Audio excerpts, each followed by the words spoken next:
नमस्कार दोस्तों, स्वागत है आप सभी लोगों का हमारे चैनल ट्रेडिंग विद अतुल में। आज हम बात करने वाले हैं रिलायंस कम्युनिकेशन लिमिटेड के बारे में। जो भी लोग कल परेशान थे कि उनके अकाउंट में शेयर नहीं दिखाई दे रहे थे, अब सबके अकाउंट में शेयर दिखाई दे रहे होंगे अगर आपने देखा होगा तो, क्योंकि यहाँ पे ट्रेडिंग स्टार्ट कर दी गई है जो सेबी की तरफ से रिस्ट्रिक्शन लगाई गई थी। साथ ही गाइस, कंपनी की तरफ से आज बोर्ड मीटिंग हुई है। उस बोर्ड मीटिंग में बहुत सारे जो लैंडर हैं उनको बुलाया गया है, क्योंकि कंपनी को जो अभी रिसेंटली एनसीएलटी की तरफ से अप्रूवल मिला था, उस अप्रूवल के तहत यहाँ पे जितने भी लेंडर हैं, लेंडर का भी वहाँ पे अप्रूवल चाहिए होता है, क्योंकि तभी अपना रिलायंस कम्युनिकेशन अपने एसेट्स को बेच पाएगा। क्योंकि कंपनी का जितनी उधारी है, उस जो जिन लोगों ने उधार दिया है, उन सबका वहाँ पे पूरा हिस्सा होता है कंपनी के ऊपर, वो पूरे सारे पेपर होते हैं। तो यहाँ पे लेंडर की भी बहुत बड़ी रिक्वायरमेंट होती है। तो आज के दिन बड़ा खुलासा हुआ है। तो चलिए गाइस, शुरू करते हैं हम अपना वीडियो। साथ ही अगर आप लोगों को हमारे वीडियो के माध्यम से थोड़ी सी भी हेल्प हो रही हो तो प्लीज़ आप हमारे चैनल को सब्सक्राइब जरूर करें। आज के दिन का ऑल ओवर मार्केट इतना अच्छा नहीं था। आप देख सकते हैं निफ्टी 50 में मामूली सी प्रॉफिट बुकिंग 40 पॉइंट्स की डाउन साइड, बैंक निफ्टी में 275 पॉइंट्स की डाउन साइड और आईटी में 96 पॉइंट की। जबकि स्मॉल कैप के इंडेक्स में आज फिर से बहुत बड़ी रैली बनती हुई देखी गई। आप देख सकते हैं 200 पॉइंट से भी ज़्यादा। बहुत सारे लोग बोल रहे थे कि आखिरकार हमारा पैसा डूब गया, कंपनी डीलिस्ट हो जाएगी, बट आखिरकार ट्रेडिंग स्टार्ट हो गई। तो आज आप देख सकते हैं कि 80 लाख का वॉल्यूम साथ में कामकाज होता हुआ देखा गया है। शेयर है जो कि काफी ज्यादा चल गया था, 2 से 3 हफ्ते के अंदर 40 से 50% तक की रिकवरी कंटिन्यू, 5-5% तक के अपर सर्किट। क्योंकि जिस तरीके से जब रिलायंस की तरफ से, मतलब मुकेश अंबानी की तरफ से यहाँ पे एसेट्स को एक्वायर किया गया था टेलीकॉम सेक्टर के, तब यहाँ पे इसी तरह की रैली बनी थी। बट उसके बाद फिर वहाँ पर ट्रेडिंग स्टॉप कर दी गई थी। इसी तरीके का रवैया यहाँ पे देखने को मिल रहा है। और यहाँ पे इस समय ये अपने रियल एस्टेट के कारोबार को बेचते हुए देखे जा रहे हैं। शेयर में जिस तरीके से तेजी बन रही थी, उस बिहाफ पे यहाँ पे सेबी की तरफ से रिस्ट्रिक्शन लगा दी गई थी और लोगों के अकाउंट से शेयर गायब हो गए थे। पर यहाँ पे अब सेबी ने इस शेयर को फ्रीज कर दिया है और आप देख सकते हैं कि केवल स्टेज 1 में रह गया। तो आज यहाँ पे 5% तक की डाउन साइड दिखाई दी है। एनसीएलटी के अप्रूवल मिलने के बाद इस शेयर में बहुत तगड़ी रैली बनती हुई देखी गई। ये न्यूज़ तो बाद में आई, बट शेयर हफ्ते भर पहले से चलना शुरू कर दिया था, क्योंकि काफ़ी सारे लोगों को इनसाइडली ही इस न्यूज़ का बारे में पता होता है और वो लोग यहाँ पे अपना गेम खेलते हुए देखे जाते हैं। जैसे ही वो न्यूज़ जब ख़त्म हो जाती है, तो उसके पहले ही वो लोग अपना बेच के निकल जाते हैं। तो ऐसे ही लोग यहाँ पे पैसा कमाते हैं और ख़ासकर जो रिटेल इन्वेस्टर है, वो फंसते हुए देखे जाते हैं। सो यहाँ पे आप देख सकते हैं कि ये 2022 से लेके 7 दिसंबर 2023 के बीच का मैटर है, जिसमें कोर्ट ने यहाँ पे डिसीजन दे दिया। और यहाँ पे भी आप देख सकते हैं कि इरेक्सन इंडिया प्राइवेट लिमिटेड और आरकॉम के बीच में जो दिक्कत चल रही थी, तो यहाँ पे कोर्ट का अप्रूवल मिल गया है। ये यहाँ पे सारी डिटेल दिखाई गई है। आप देख सकते हैं कि detail of assets which are propose to sold by way, जो कि यहाँ पे बेचे जाएंगे। चेन्नई में इनके पास काफ़ी सारे जो प्रॉपर्टी है, सेकंड फ्लोर, थर्ड फ्लोर और 2 मोर फ्लोर मतलब है यहाँ पे। इसके बाद है आपका यहाँ पे चेन्नई में और भी है, पुणे में भी है, भुवनेश्वर में भी है। तो जहाँ जहाँ पे भी रिलायंस कम्युनिकेशन की जो प्रॉपर्टी है, वो बेची जाएगी और वो बेचने के बाद सारा कंपनी को पैसा मिलेगा या फिर जिसकी उधारी है उसको चुकाया जाएगा।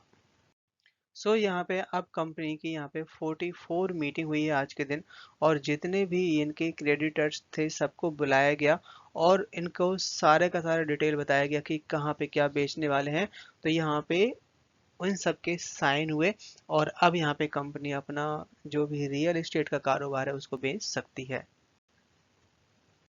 क्या है गाइस कि अभी तक जिस तरीके से टेलीकॉम सेक्टर एक तरीके से डाउन चल रहा है, ज़्यादा अच्छी परफॉर्मेंस नहीं दिखाई दे रही है कुछ कंपनी को देख के। तो इस बार का जो बजट है, बजट बहुत अच्छा रह सकता है 5G से रिलेटेड, और यहाँ पे बड़ी अनाउंसमेंट आ सकती है खासकर टेलीकॉम सेक्टर के लिए। तो जितनी भी कंपनियां उनके लिए गेम चेंजर साबित हो सकता है। गवर्नमेंट की तरफ से ये रिपोर्ट जारी करके बताई गई है कि जो पीएलआई स्कीम के तहत इक्विपमेंट्स हो गए या और कंपोनेंट हो गए जो हम बाहर से इंपोर्ट करते थे, बहुत महंगे पड़ते थे, उसके लिए यहाँ पे 1500 करोड़ का फंड जारी किया गया है, जिसमें 42 कंपनियां ऐसी हैं जिनकी मीटिंग हुई है 2022-2023 में, उनका टारगेट अचीव हुआ। इसके अलावा यहाँ पे आप कुछ फ्रेश एप्लीकेशन आते हुए देखे जा रहे हैं, जिसमें गवर्नमेंट सपोर्ट करेगी कि अपने इंडिया में ही ऐसे प्लांट लगाए जाएं और यहाँ पे प्रमोट किया जाए खासकर अपने टेलीकॉम सेक्टर को। इसी तरीके से इन्होंने बहुत सारी ऐसी जगह फाइंड आउट करनी शुरू कर दी। आप देख सकते हैं उड़ीसा में करीबन 6000 विलेज ऐसे हैं जहाँ पे कोई भी नेटवर्क कुछ भी नहीं है। तो वहाँ पे अब बहुत बड़े फंड की बात कही गई, क्योंकि फंड तो लगेगा, उसके लिए गवर्नमेंट ने बड़े फंड की अनाउंसमेंट करी है, जिसमें जितने भी प्राइवेट कंपनियां हैं, चाहे वोडाफोन आइडिया हो, चाहे भारती एयरटेल हो, चाहे रिलायंस जियो, सबको यहाँ पे मेजोरिटी ऑफ यहाँ पे ऑर्डर मिल सकते हैं। और इसको खत्म करने की बात कही गई है 2024 मार्च तक। आज खुलते ही शेयर में 5% तक का लोअर सर्किट देखने को मिला। आप देख सकते हैं 2.2 पे स्टार्ट हुआ था, 2.2 पे ही क्लोजिंग दिया। चार्ट में नजर डाली जाए तो यहाँ पे आप देख सकते हैं कि बड़ी रिकवरी बनी थी 1.8 के आसपास, यहाँ पे इसने काफी टाइम बिताया और यहाँ से शेयर है जो कि सीधा 40% तक की रिकवरी दिखा चुका है। यहाँ पे अगर होल्डिंग की बात करी जाए एफआईआई के बारे में, तो सेम होल्डिंग बना रखी है 0.15 से लेके 0.14, मतलब मामूली से कम हुई है, ज्यादा नहीं। प्रोमोटर्स ने अपने एक महीने के अंदर बहुत सारे शेयर बेच दिए। आप देख सकते हैं कि 5.18% तक का स्टेक था, जिसको घटा के 1.85 कर दिया है। डीआईएस की भी यहाँ पे होल्डिंग बिल्कुल ना के बराबर हो गई। आप देख सकते हैं कि 4.69% तक का स्टेक था, जो कि इस समय 4.43% स्टेक रह गया है। एक बड़ी रिपोर्ट निकल के आई है सारे के सारे टेलीकॉम कंपनियों के लिए, जो कि है स्मार्ट मीटर, जो कि सारे के सारे यहाँ पे इलेक्ट्रिक व्हीकल्स में लगाए जाएंगे, जिसमें टेली कम्युनिकेशन कंपनियों को काफी ज्यादा बेनिफिट होने वाला है। जिसमें इन तीनों कंपनियों को बिजनेस टू बिजनेस डील मिलती हुई देखी जाएगी। और यहाँ पे रिलायंस जियो तो ऑलरेडी काफी ज्यादा स्ट्रांग है, बट यहाँ पे भारतीय एयरटेल और वोडाफोन आइडिया के लिए जो डील रहेगी काफी ज्यादा बेनिफिशियल मानी जा रही है। और अब बात ये कर लेते हैं कि यहाँ पे कितना रेवेन्यू बढ़ेगा।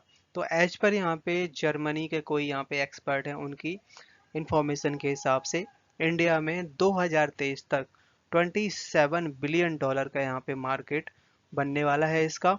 साथ ही यहाँ पे 2023 से 2028 के बीच में 17% की ग्रोथ दिखने वाली है, जिसमें मैक्सिमम यहाँ पे जो बी टू बी बिजनेस है, मतलब बिजनेस टू बिजनेस, जिसमें Jio business, Vi business and Airtel business, सब में हर क्वार्टर इससे ग्रोथ आती हुई देखी जाएगी। और यहाँ पे each telecommunication is bullish about enterprises business growth, जो कि गाइस ये जो बिजनेस है सारे के सारे यहाँ पे टेलीकॉम कंपनियां बुलिश बनी हुई हैं, जिससे गाइस यहाँ पे house in cloud, cyber security and other digital solution, इन सब की के लिए इन तीनों की कंपनियों की जरूरत पड़ने वाली है।